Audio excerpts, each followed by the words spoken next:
জয়গুরু। ঠাকুরের কাছে এক ভদ্রলোক গেছেন। তার হ্যান্ডিক্যাপ, পায়ে জোর নেই। ঠাকুর বলছেন, তুই যাজন করতে পারবি, লোককে বলতে পারবি ঠাকুরের কথা? বলছে, আমি কি করে বলবো, আমার তো মুদির দোকান। বলছে, ও শালা, তোর তো সুবিধা, তোর কাছে তো সবাই আসে, আর অন্য লোক তো গিয়ে করে যাজন, তোর কাছে তো সবাই আসে, তোর তো সবচেয়ে সুবিধা। এবার যেই ওখানে আসে তাকেই ঠাকুরের কথা বলে, এইটাই যাজন করা। আস্তে আস্তে লোক আসা বন্ধ হয়ে গেল। এবার ঠাকুরের কাছে কি, ঠাকুর, আমি যেই আসে তাকেই ঠাকুরের কথা বলি, দোকানদারি করি, কিন্তু আমার তো দোকানে আস্তে আস্তে লোক আসা বন্ধ হয়ে গেছে।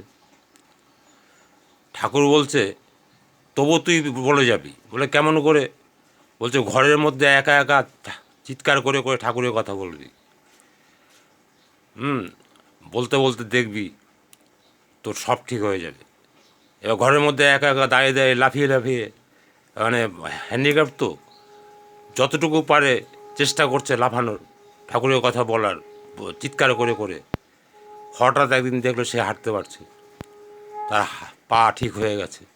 ঠাকুরের এই লীলা বোঝা খুব দায়। এইভাবে কিন্তু ঠাকুরের লীলা ভদ্রলোক উপলব্ধি করেছেন। ঠাকুর বাস্তব, তাই ঠাকুরকে মেনে চলুন। কোনো একটা বিন্দু দিয়ে তো একটা বড় গোল করতে হবে, বিন্দু ছাড়া গোল কিন্তু এবড়ো থেবড়ো হবে। তাই পরম পিতার প্রতি আসক্ত হয়ে তার নাম করে যজন যাজন ইষ্টভীতি করে আপনাকে রক্ষা পেতে হবে। যদি জীবনে চলতে ফিরতে হয়, সুস্থ থাকতে হয়, তা ঠাকুরকে ধরে রাখতে হবে। তবেই কিন্তু আপনার জয় হবে। জয় গুরু, জয় গুরু, জয় গুরু, জয় গুরু।